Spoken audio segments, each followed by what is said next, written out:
मोदी सरकार की तरफ से 18 से 20 सितंबर के बीच संसद का विशेष सत्र बुलाने की घोषणा के एक दिन बाद से समय से पहले ही लोकसभा चुनाव की संभावनाओं को हवा दे दी है।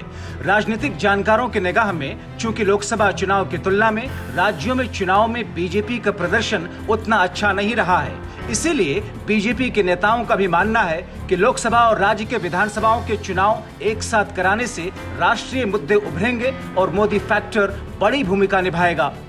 आमतौर पर देखा यह गया है कि कांग्रेस की अपेक्षा क्षेत्रीय दल बीजेपी के खिलाफ लड़ाई में आगे रहे हैं और वे सफल भी साबित हुए हैं। राजनीतिक विशेषज्ञों का मानना है कि अगर विधानसभाओं और लोकसभा के चुनाव एक साथ कराए जाते हैं तो क्षेत्रीय दलों का नुकसान हो सकता है, क्योंकि राष्ट्रीय मुद्दों का गहरा प्रभाव पड़ना तय है। हालांकि ओडिशा के मतदाताओं ने इस संभावना को कई दफा खारिज किया है।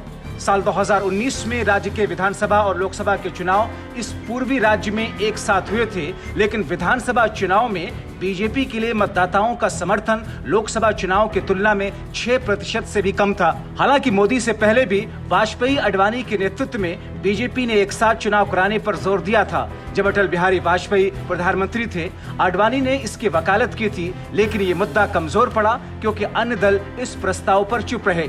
बीजेपी ने 2014 के लोकसभा चुनाव के अपने घोषणा पत्र में भी इसी तर्ज पर वादा करते हुए कहा था, बीजेपी अन्य दलों के साथ विचार विमर्श के जरिए विधानसभा और लोकसभा चुनाव एक साथ कराने का तरीका विकसित करने की कोशिश करेगी।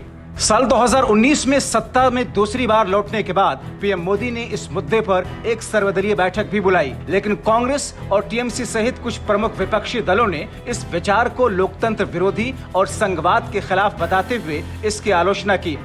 अब जबकि इस मुद्दे पर विशेष सत्र भी बुलाया गया है, सरकार की तरफ से कमेटी भी गठित कर दी गई है, लेकिन विपक्षी दलों का इंडिया गठबंधन इसके विरोध में है।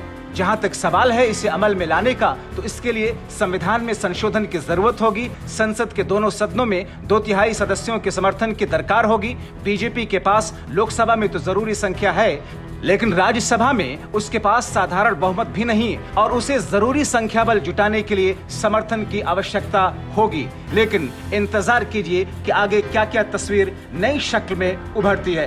Bureau report, TV7 Bharat.